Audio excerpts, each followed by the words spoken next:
Hello, everyone, and welcome to Community Conversations. I'm Dan McKee, Lieutenant Governor, and every Wednesday evening we're here to bring the very important information to the people who live in the state of Rhode Island, and tonight is no different. Before we kind of get into the agenda, I have been making a commitment to do a couple things. I just came from a meeting talking about the racial issues and the policing issues, and Rhode Island needs to continue to be diligent on that. Working with some very young people this week tonight, and we'll have a panel of those of the real young advocates for equality, justice issues, and making sure Rhode Island is again maintaining a real discussion on that, and our office is committed to do that. So next week, please tune in. It's going to be a fantastic program with young leaders that are leading the charge relative to the racial issues that we're dealing with. And shame on those who are, behaving in such atrocious ways towards the black community in this country. But we want to make sure Rhode Island is that state that gets it right and listens, lets the people be heard, and do something about it. The other thing that I'm talking about over and over again, and it relates to the issues that we're going to talk about tonight, the heavy demand right now in COVID-19 for foods, culturally sensitive foods, and getting it to the communities that need it. And people who need food right now have got issues in terms of their earnings. And we know it's being impacted in families around the state of Rhode Island. But one of the things that help bridge that gap in terms of earning incomes has to do with education. And I want to just say that we got to think of education right now a lot different than we have in the past. Right now, under normal circumstances, young kids, boys and girls who live in the state, attend in public schools or private schools or mayoral academies or homeschool. They attend about 12% of their day, their annual minutes in a year in a school. And we know from March 20th, 2020 to March 2021, they're not even going to come close to that. They're going to lose out on thousands of hours of learning time. And it doesn't matter whether they're in a high income, low income, moderate income. It doesn't matter if they're coming from a minority household or non-minority household. This is going to impact their learning. And we're going to need to figure out a way to catch up. It's unrealistic to think you're going to do it just by reopening schools. And we know that there's going to be, certainly it's not going to be normal when we reopen when we do. So we got to figure out ways that can fill the gap in those hours for all our students in the state of Rhode Island. And make sure that we're answering the call to provide the education that each and every student deserves.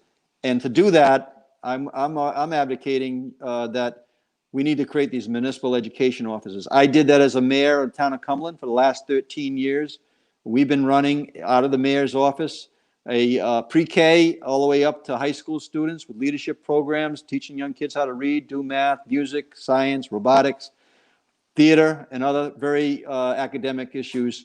This is how you're going to do it. You're going to need to fill those hours, the 1,000 of hours or more that the students are losing right now in learning. And we got to figure out creatively how to do that. And I believe that the state has an obligation to work with the local communities to fill in that void. If they have a better idea, let's talk about it. Anybody watching the program right now, thank you for tuning in. If you want to be involved in either one of those discussions I just talked about in terms of the equity issues relative to race and also the equity issues in terms of education, call our office, 222-2371. Ben will put that up there.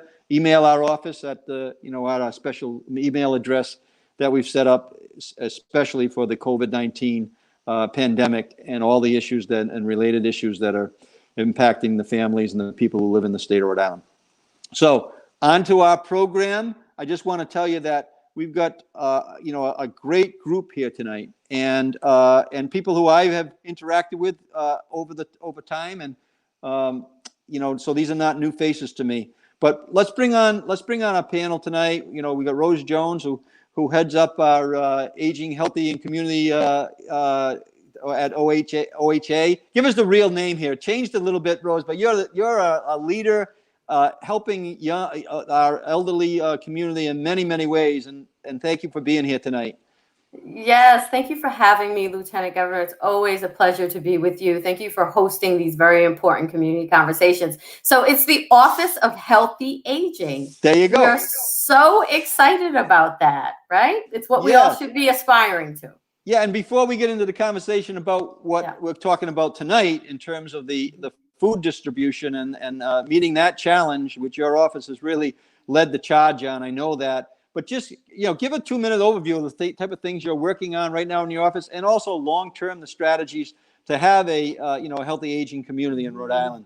Rose. Yeah, so there are so many things that we're really focused on, but if I had to really bucket it into three groups, I would say it's all about helping people meet their basic needs. There is a tremendous need, as we know, right now across all populations, but certainly with older Rhode Islanders and caregivers, preserving social connections, which is especially challenging during times of physical distancing. So we have some initiatives going on there. And of course, as we are always focused on keeping folks safe and making sure that definitely during times of quarantine, making sure that folks who may be survivors of violence know that we continue to have resources available, because home isn't a safe place for everyone. And we want to make sure that folks know there are resources there if they need them. So those are our three big focus areas. Food security, of course, is something that we're focused on year round. But during the pandemic, I mean, if we really thought about food insecurity rates, when were they highest on record pre-COVID? It was during the Great Recession at 15%. We're around 20% at this point, right? So it's unprecedented. And making sure that we're not only investing in the current, the steady state programs, as we call them, those traditional like Meals on Wheels and all the senior center community meal programs that have now shifted to grab and go. We're continuing to invest in those, but we're also innovating and working with some incredible partners. You have some on the line tonight. I am so excited about. You have the Elijah Project on and Higher Ground, but they are two great partners in our Be Safe Plus program, which is all about bringing culturally responsive foods and supplies to folks in need right now. We're partnering with the Greater Providence YMCA to deliver culturally appropriate hot meals. And what I want to say about both of those initiatives and why I find them so innovative is the focus is both on serving a critical need, but also supporting the small businesses, which are also hurting right now, and local suppliers and local organizations, right? So it's also about taking that equity lens there and making sure that our local minority-owned businesses are also supported in the process. So a lot going on with food security. In addition to that, we, of course, have been working really hard to fundraise for the We Are One Rhode Island program to make sure that folks who are, unfortunately locked out of federal programs due to immigration status, that they have some cash relief. $400 cards. We've been distributing about 40% of what we intend to distribute in terms of the cards are already out. So having over $3 million fundraised in order to do that, 200,000 of which was crowdsourced from everyday Rhode Islanders. I can't thank folks enough. Another initiative, and I'll close on this. I don't want to be too long-winded, but you're doing good. And also so tell us how to get in contact with your office too, so people who are watching this can get in touch with your office. Absolutely. So our Point Healthy Aging Help Desk is 462-4444. You need help with anything. That's the number that you call. If you're an older adult with, living with disabilities, a caregiver, and you want to know what options exist for you, give the Point a call, 462-4444. And I'll land on this, social connection, right? Not only important during these times from a social isolation perspective and making sure that everyone feels connected to the other person, but we also know that we all live in a very digital age right now. We bank, we shop, we do everything via our computers, but 25% of older adults are not online. So our DigiAge initiative, which brings together private and public partners and nonprofit organizations to help connect more older adults to the technology, training, content, and just internet access that is needed in order to engage in a meaningful way in modern life. That is a big initiative for us, and I can't thank the many businesses who come forward to say, hey, I want to lend a hand here. Yeah, so Director, thank you for all that. And I do want to say, I don't know whether the echo, I'm hearing an echo. Are you hearing an echo? Yep. A little bit. Ben? Yeah, everybody can just mute themselves when they're not talking, except for the Lieutenant Governor. Yeah. That would be awesome. Yes. So, Director Rose, I want to tell you that we're gonna refer a young man to your office who we just had our Lieutenant Governor's Entrepreneur Challenge, where high school students competed for $14,000 of scholarship money. And the young man that was the champion and received a $5,000 scholarship is from the Met School, and he's an incoming sophomore who has actually created his business model is to communicate with the grandmas in social media during this COVID-19. And he's a fantastic communicator. So I'm sure that we're going to refer him into your office so that you might be able to put him to work.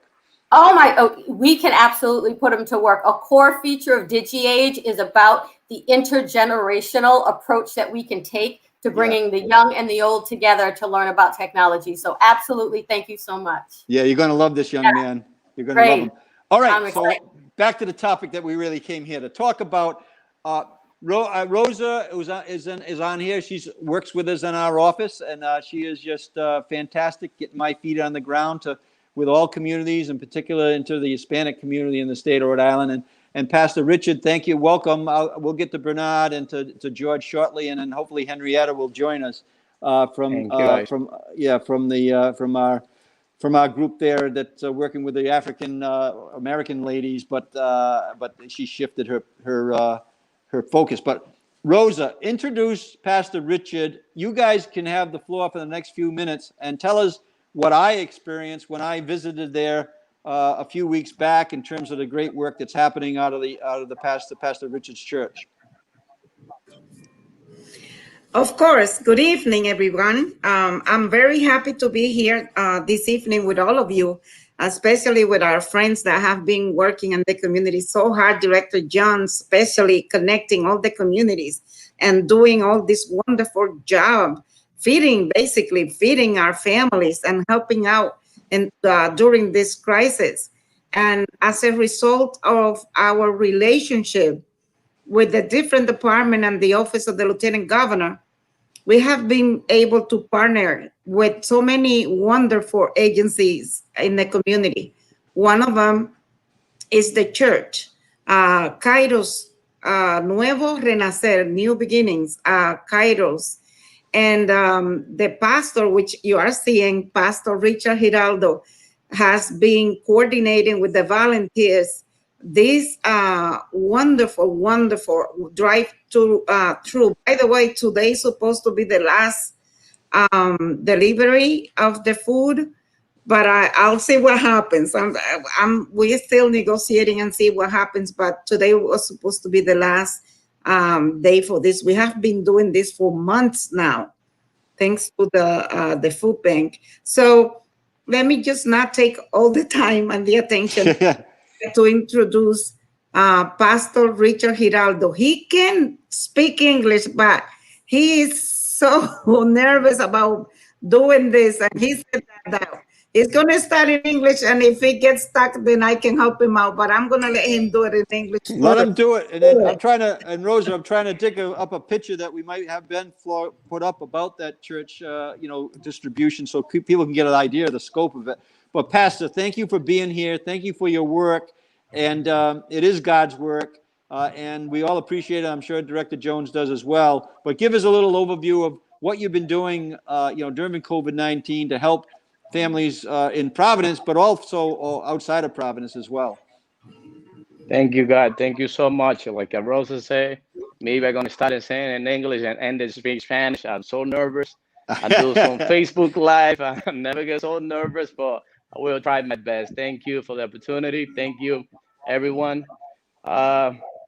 Be honest with you, the last 3 or 4 months, I've been working with a group of leaders from my church, and I'm proud to be part of the community. I've been part to help them out, the people they've been needed through the situation for the COVID-19. We help them out thousands of family.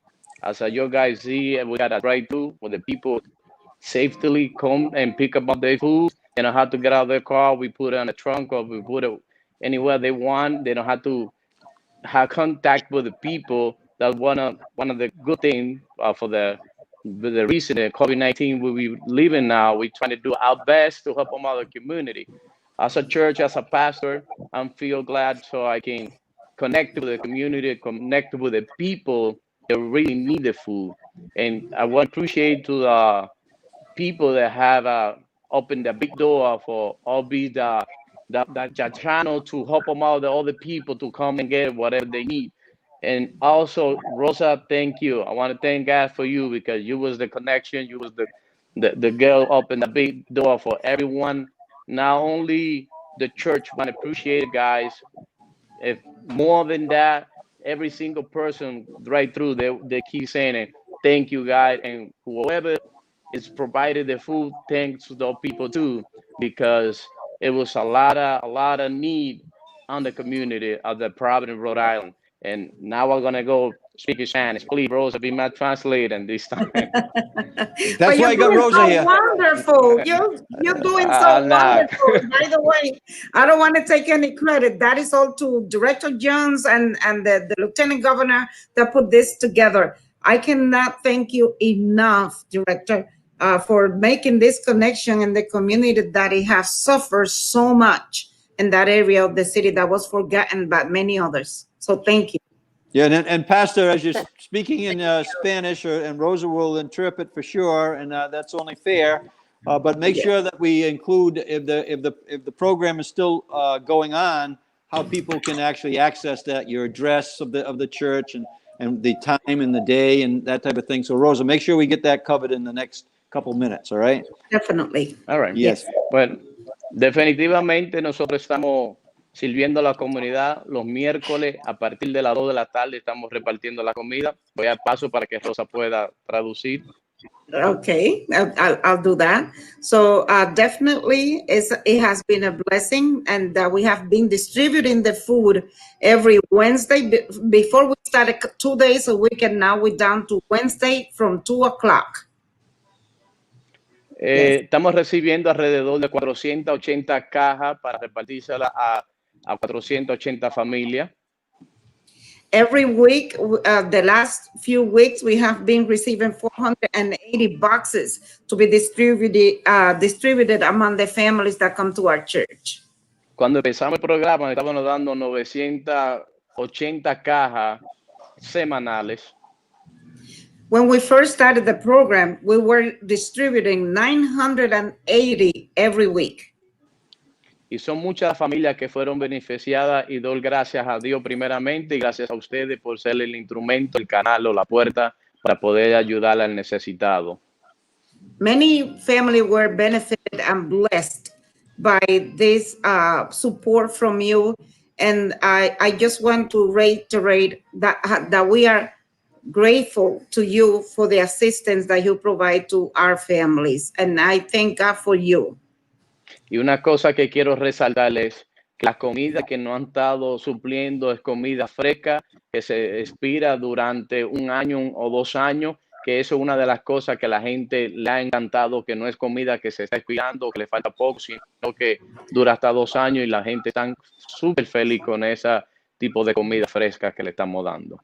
One of the highlights of this service is that people have commented, many families are grateful because these are fresh food that is being provided to them, even though those that are non-perishable are very fresh and they can last up to 2 years. And for that, people in the community are very, very grateful, and we are too.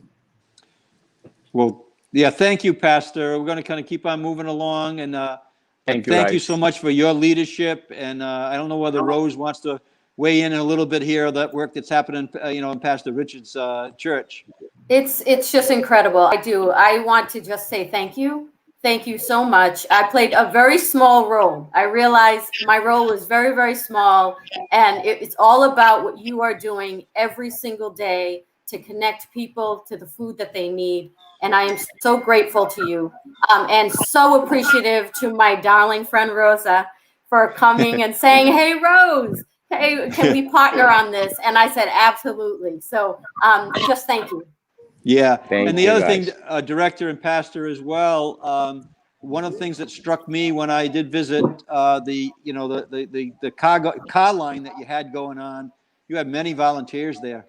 You had many volunteers Yes, from we your do. church and from Yes. the community, right? So there's always room for more, but we want to thank those volunteers for participating the way they have. So thank you so much. Stick around Thank you. here, Rosa. We're still trying to get Henrietta from Higher Ground Yeah, on. I just sent her another message. I don't know if she's having trouble connecting, Yeah. but I did send her another message. Yeah. If Director Rose and I can talk because we've been working with her. Last week we helped out with the distribution. We kind of familiar with the operation. Right. Of course, she can say it best, but Yeah, so we'll give her a we rain check can- on it, but it's a fantastic program, and she's kind of shifted into the real needs, and hopefully she can join us before we're done. But let's go right to George Ortiz with the Elijah Project. George, please introduce yourself. I mean, I've known you for many years when you were with Progreso Latino. We kind of hooked up again on a project you did in Central Falls at the park, handing out the food to the people in the Central Falls area.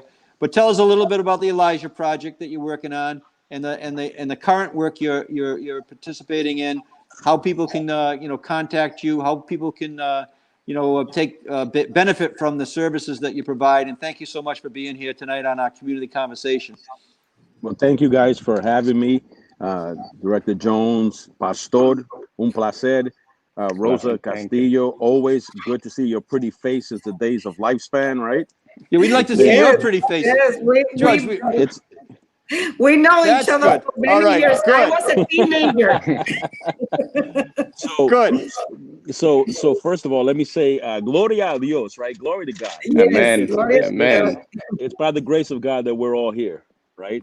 And Yes. the Elijah Project is started out as a food rescue operation 9 years ago. Me and my wife and my 2 kids, and I think earlier this year we surpassed 1 million meals giving out. And through COVID, that was the most important thing. When we started COVID, when COVID started, we were at 500 families. We're now at 22,000 families, and we're at 33,000 pounds of food a week, which translates to about 28,000 meals. Right, that we hand out on a regular basis. So we do it in a different way. We're more of a distributor. So there must be at least 30 or 40 churches that come to us from around the state, some other nonprofits.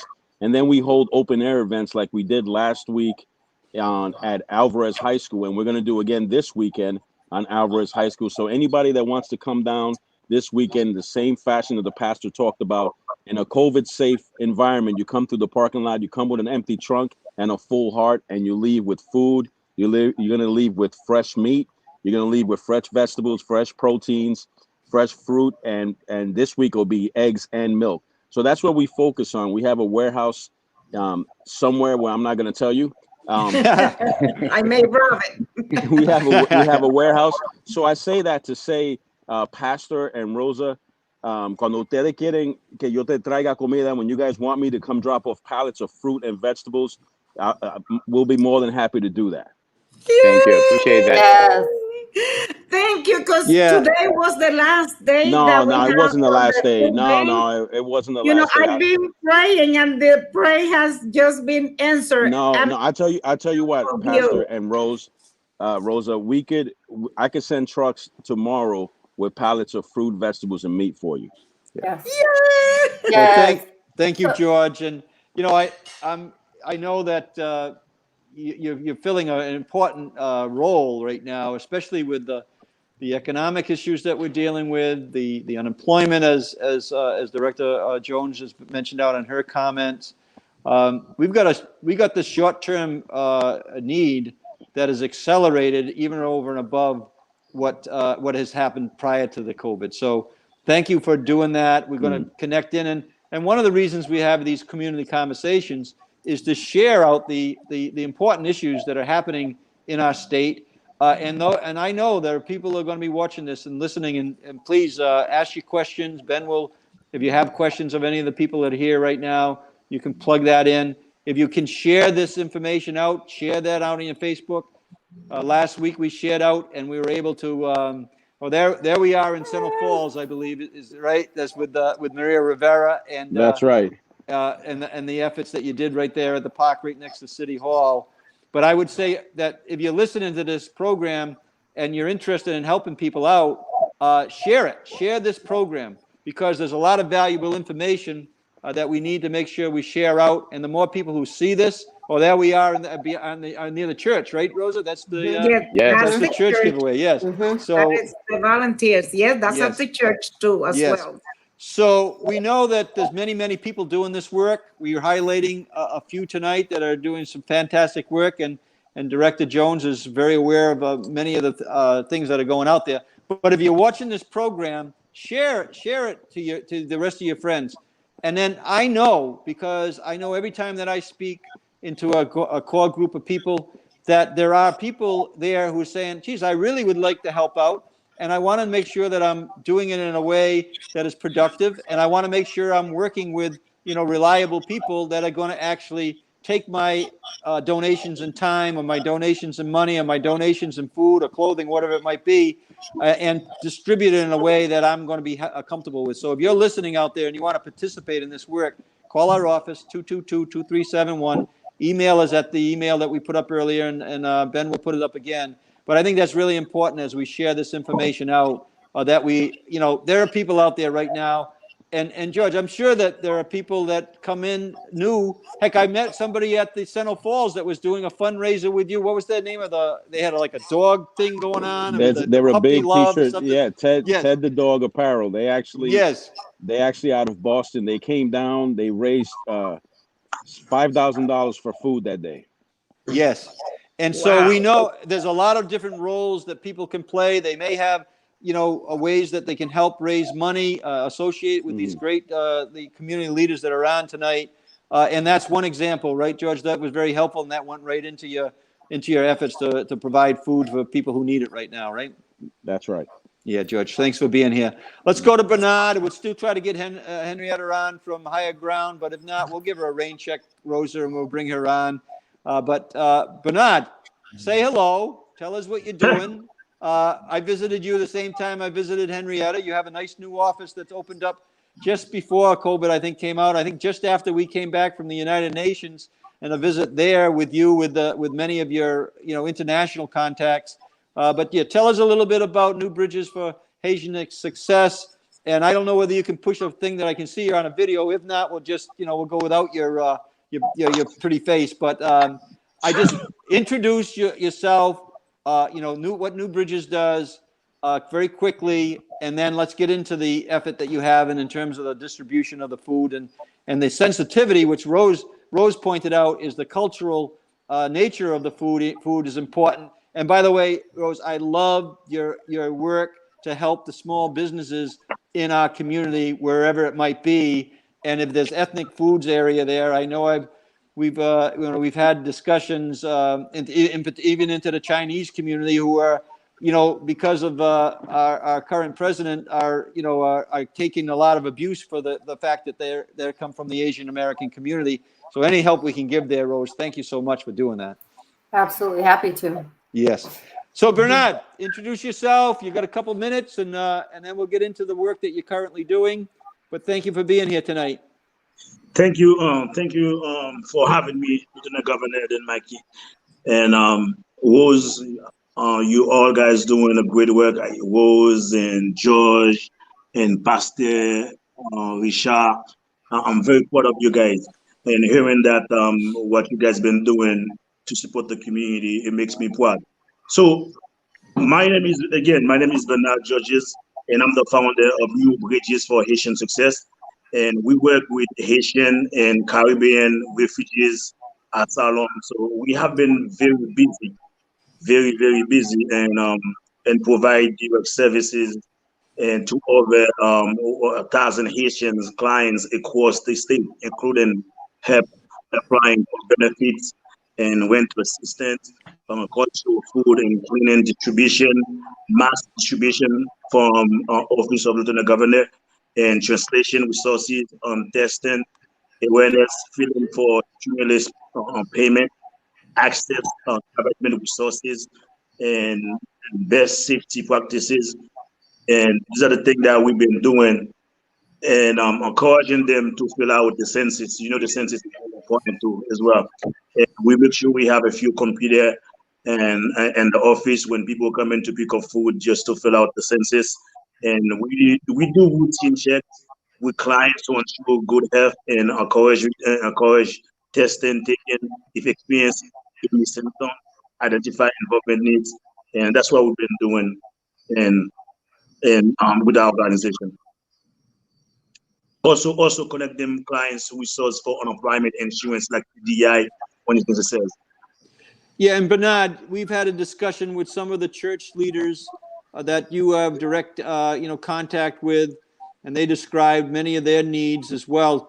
Talk a little bit about that, in terms of the pastors and the church community that, you've introduced me over time, but also we've had recent discussions about the challenges that they're having right now and their congregations are having, and they live right in our state of Rhode Island, so we need to make sure that we're aware of that. So share that a little bit, please. Yes. So we work with minister leaders, and just to make sure that to identify the needs of our community, and working along with them, it has been a very successful. And because of them, we were able to identify other folks, like undocumented folks who really need help. And we've been providing like a gift card to over 50 people, to over 50 undocumented Haitians in Rhode Island. And we distributed food supplies in terms like each time when we have a drive, when we have a food drive, we call the pastors. They just come in and then make sure that we give them kit to go to distribute it with their own clients. That's what we've been doing with the pastors. And we receive over 500 calls per day, and then people asking for help, and they need to know exactly what resources we have available. So we also doing our English class. For instance, our English literacy switch to virtual, and has been doing that successful ongoing since March. And those are the things that we've been doing.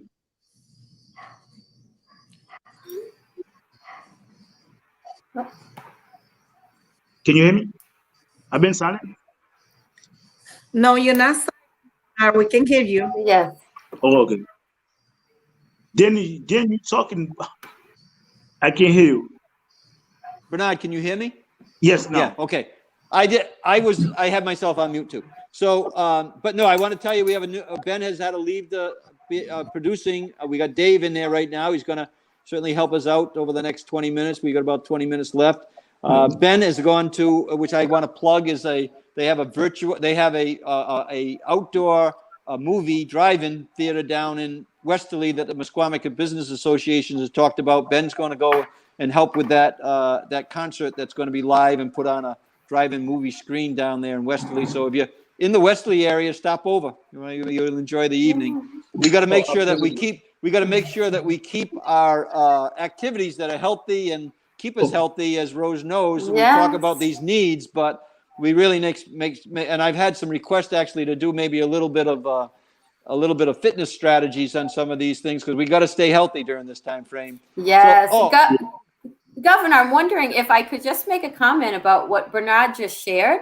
I just want to make sure that, Bernard, that you are connected in with the We Are One Rhode Island campaign. It's over 17 organizations that are involved, and our lead being Dorcas International. But those are $400 MasterCards that we are trying very hard through local organizations and churches to get out to folks who need it most. Right? So those folks who are locked out of federal programs just due to their immigration status, this is money that is available to them to use at their discretion. They know their needs best. So please have folks who have a need for it, reach out. It's really simple to just contact Dorcas or any number of the participating organizations. It's right on Dorcas's website, and we can get those funds out to folks. So Oh, is there, perfect. Thank you. Thank you so so much. Director, Thank you are there funds Yes. available right now that Yeah, Bernard could help distribute? Yeah, so that's great. Oh, absolutely. Henrietta's So going to join us. there's Henry. so Hi, much. That, sister. So Yeah. great to see you. I uh, apologize. I was taking a nap. I'm so tired. well, thank you for being here. We'll talk. We'll get you in 2 seconds. We're just going to do a little sign off with our buddy Bernard. And Bernard, Okay. so we'll make sure that you get in touch with Rose on that program. And again, I'll just repeat: people who are watching this, listening this, and you want to be helpful, contact our office or contact these organizations.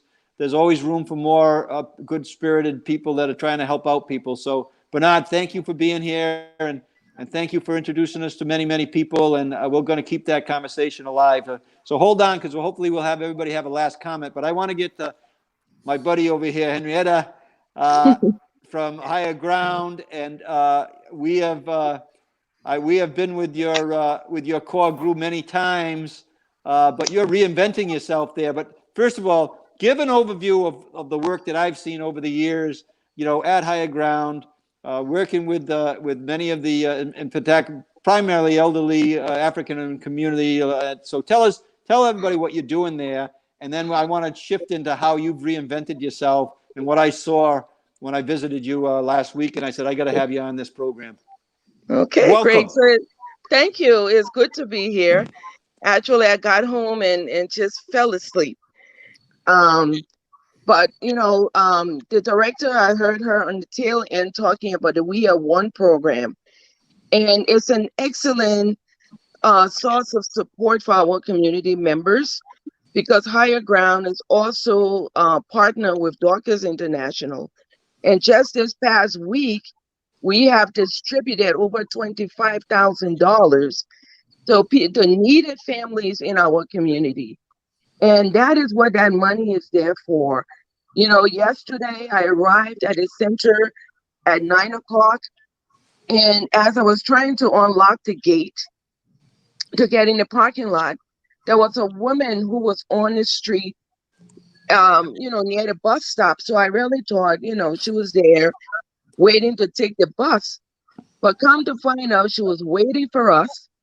She had been there since 7 o'clock in the morning because she heard that the lines are usually long to get food and support through Higher Ground. And so, she and I started talking, and she said to me, I came here to fill out an application for food because I heard the lines are long and I've been here since 7 o'clock. And she said, I also came for food, but she said it under her breath, like she was kind of ashamed to acknowledge that she was there for food. And so we took her in, helped her fill out the paper for to become part of the distribution system. And then Christine, our case manager, signed her up right away for the We Are One program. But as she was leaving, we didn't have any food on the shelves because we had depleted everything. So I had some gift cards, two $50 gift cards that I gave her, and some money to buy gas for her car. And she started crying. She cried and she cried and she cried, and she said, you guys don't understand what this means, that I didn't have anything, And so those types of programs, that We Are One, the distribution that Higher Ground is doing in the community, the COVID testing, the partnership with Office of Healthy Aging and Family Services and United Way, all of those things are really, really crucial to helping our underserved and marginalized community. We are in the heart of South Providence. There are people who are not seen, they're forgotten. And when we can come together and we can really uplift the community and have real tangible outcome for them, to have a quality of life, it makes a difference. So I had to kind of lead in with that. Yes. Well, give it, and then also you've also shared with me that you're getting calls outside of Providence to help you for needed for help too, as well. Oh yeah, so now our program, and we had to pivot. We pivoted fast. Yes. You know, when the COVID started, and in March 13th, we shut the center down because we had been running in-person programs for the elders, but then also for women in the community, for our immigrant women, African descent. And we have been running in-service programs for these women. And when the COVID stopped, everybody got afraid because, you know, they were now saying to me, okay, so what happens to us? And if you must understand the background of the folks that we support, they have experienced decades of civil war. They've lived in refugee camps. They've experienced violence. The women, you know, have experienced rape and abuse and things that are unimaginable. And so when people have experienced such trauma and mental health issues, and then you put them in isolation, it triggers all of those things that they endured, you know. And so those are the words and experiences they were sharing with us, saying to me, okay, we're here with lockdown. Where are we going to get food from? We feel like we're back in Liberia during the wartime. What's going to happen to us? So all of these fears, right, started bubbling up for everybody. And so we decided, okay, we just have to do something. We cannot leave people in their apartment when they've been used to getting support and services. We have to change the way fast, to change the way we do business and start actually doing virtual visits, making sure that we're getting food, having social visit with students, medical students from Brown University, making sure we're there twice a week, providing hot culturally appropriate meals, and all of that, all those things. But we had 50 members in our program. And then when we pivoted, we started getting calls. And then it climbed up to 147 people. And when I look, it was about 180. And then other people started coming to the Rukia Center asking us, do you have any food here? Is there anything you have for us? And so we had to just basically reorganize our space, reconfigure it, I should say, our space to create a distribution center, point of contact, to have on-site delivery for folks, in addition to the home deliveries we're making. So now currently, we have once a week over 350 or more cars that are coming with families to obtain the food that we serve, the supplies, because we provide PPEs as well. And our PPEs, we have kits that have hand sanitizers, 10-pack of gloves. We have hand soap, toilet paper. I mean, you just name it, we have everything. You know, making sure that people are secure and they don't have to worry. So, yes, that's what we are in a nutshell. Yeah. Well, let me just say this too, is that I think it's just remarkable what you've done and you've accomplished. And I know that Rosa's, I thank Rosa for introducing me to your work several years ago. And it was easy to make sure that, Director Jones knew about you as soon as she stepped in. I think she was probably there within a week of Absolutely. of becoming director, and she's been unbelievable. And I've always said this, Henrietta, and I've always said this, that we have 39 cities and towns in the state. Rosa knows that I repeat this over and over again. Everybody that lives in those communities is important. and the communities that make up those communities are important. And so that's what struck me when I visited last week with you, was that you've pivoted and you have created a larger population that you're helping, and you're not. Now it's a very, there's many families out there that live in our communities that need help, and they look like me, and they look like you, and they look like Rose, and they look like Rosa, and so every community matters, and everybody lives in those communities matter, and the communities that make up those communities matter. And I also want to say that, what's remarkable too is that your courage and the fight that you're having right now with cancer, and what that means to me to see, and means to the people that your leadership is providing. That's why I say to everybody who's watching this program, share it out. The stories that you're hearing tonight, whether it's coming from Haitian, New Bridges, or whether it's coming from George Elijah's project, or Pastor Richard's efforts, or Henrietta's Higher Ground efforts.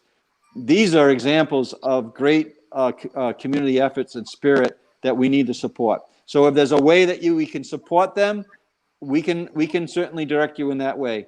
There may be many others in your communities, because we know there's others. And Director Rose, Jones, I hope that you might be able to give a little profile of that. This is a sampling of this strong efforts in our state, but we need to support them. And Director, would you just? This is an important sampling, and the work that's being done here is phenomenal. But give us a little overview of the work that's being done in communities throughout the state of Rhode Island, in addition to the leaders that are here tonight. Absolutely. So our senior centers, our community centers across the state, they continue to be hubs for information, for resources, for meals, for case management, you name it, as well as all the case management agencies across the state. Our adult day health centers, as they reopen, to provide, needed care for folks to remain out independent in the community, as well as help caregivers. There are so many caregivers across the state who need support right now. And there are so many people in our Healthy Aging Village who are pitching in. And I want to give special love. I know you did this too, Lieutenant Governor, but I need to do it. Special love to all of the volunteers, the thousands of people who have come forward to deliver meals, to make a call through our Project Hello, to check on a homebound elder who would like a friendly person to talk to twice a week. This is what Project Hello is doing. 600 people volunteered in the very early days of that project and are calling over 120 people today, right? I mentioned DigiAge, but I also just want to land on calling the point that I mentioned earlier, the point help desk at 462-4444. The point. Yes. You want a healthy age. That's the point, yes. Right? But when you call, you can get onto Project Hello if you'd like to have a friendly call or you'd like to volunteer. You can also get access to the program, the partnership that Henry just mentioned, which is our Be Safe Plus program. It's a 2-week supply of foods, whether you go to Higher Ground or you go to any number of other partners that we have in this, including the Elijah Project coming on board next week. But it's a 2-week supply of groceries that are culturally appropriate, pantry supplies, personal care items, the cleaning supplies that Henry just talked about. We're going to be doing this through September 30th.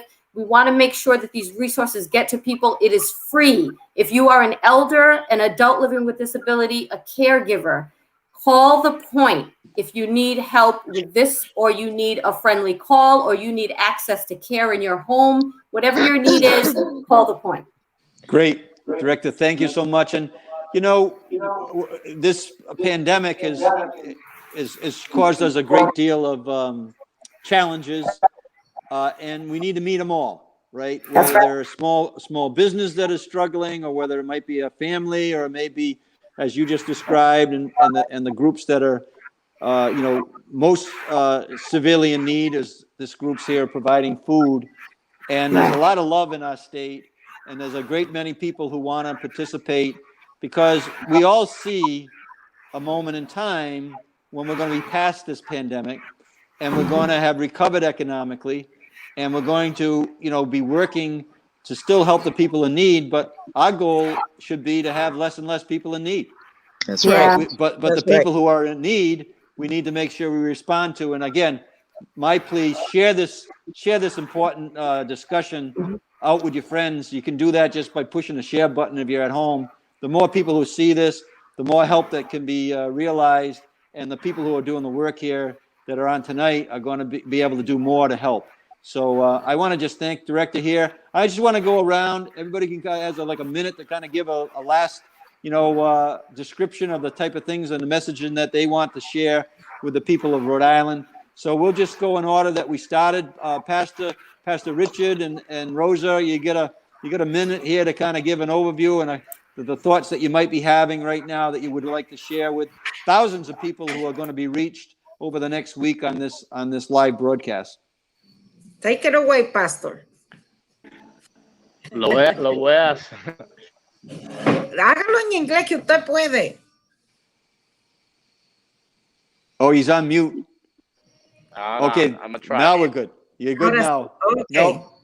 Lo pusiste en mute. Uh, Okay, there we go. Quítese está en mute.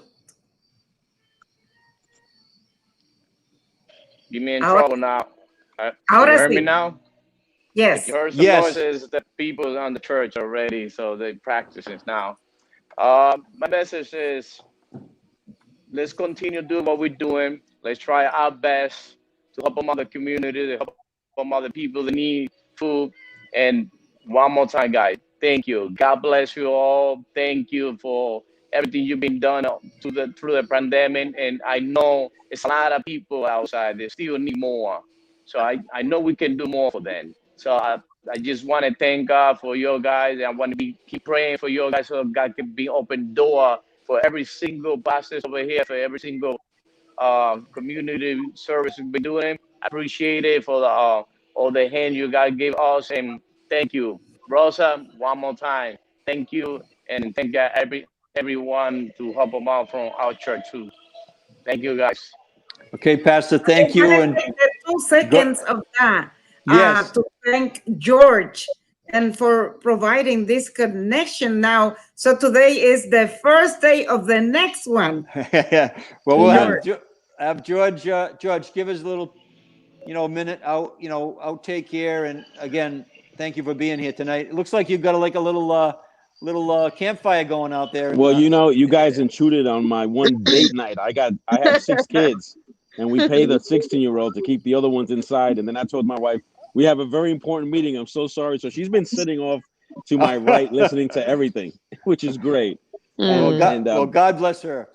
Yeah, she's great. But the most important thing is, and what I love about this panel that I see here, is to see so many diverse people, people of color, people. It's just amazing to see that this pandemic has brought out the best, right? The cream rises to the top. We figure out ways to survive. The point I want to leave with people, those who are listening, and those on the panel already know this. The communities that we're serving were already suffering before the pandemic, right? This was nothing new. It was just worse, right? And what shocked me the most, Lieutenant Governor, about this is that I'm seeing people that I never would think would be on these lines. And I think that's the message for people. Do not judge people by where you think they are, not by what they drive or what they drove yesterday. Today is a new day. And if somebody has the audacity of hope, we've heard that before, right? If somebody can ask, then we can give. Amen.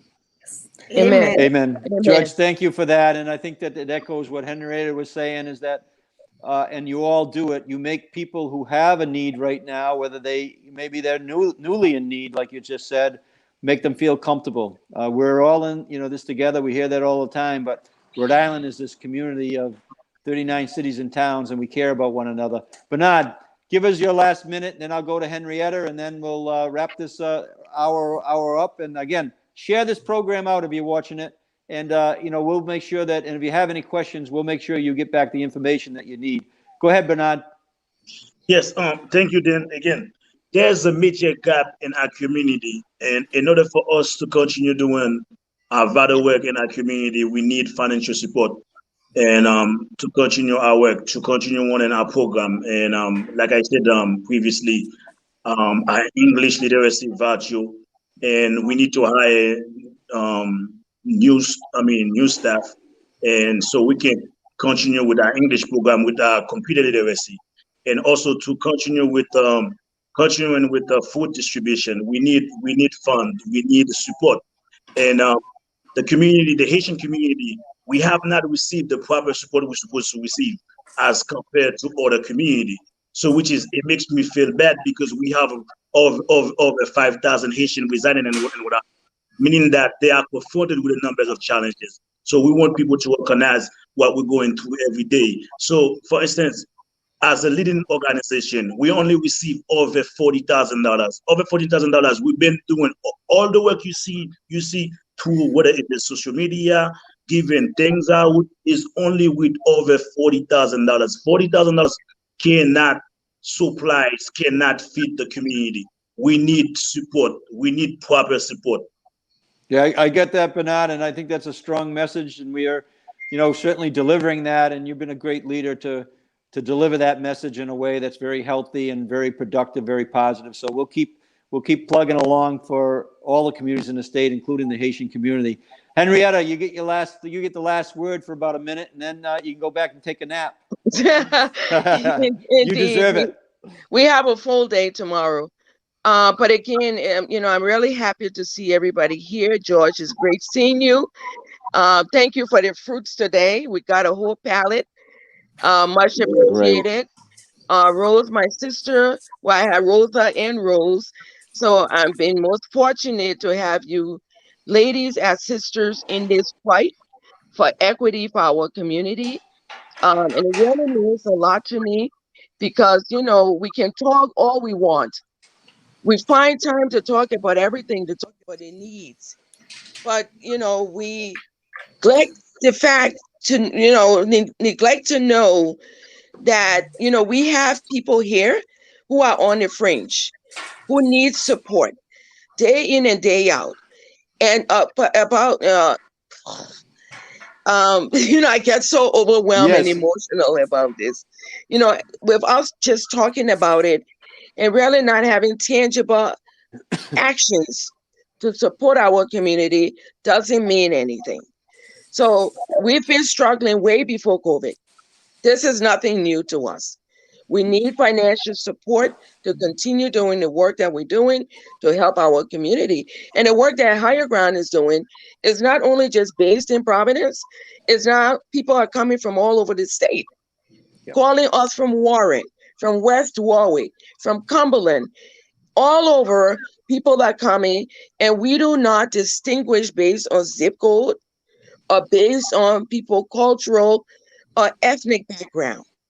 So anybody who comes to us looking for support and assistance, we're here to help you because we are one community, we're one family, and if anybody is struggling and going through hardship, then we all have to rally around and support them as a community. Yeah. So that is my last word. Yeah. And anybody out there, basically, you need to come and see.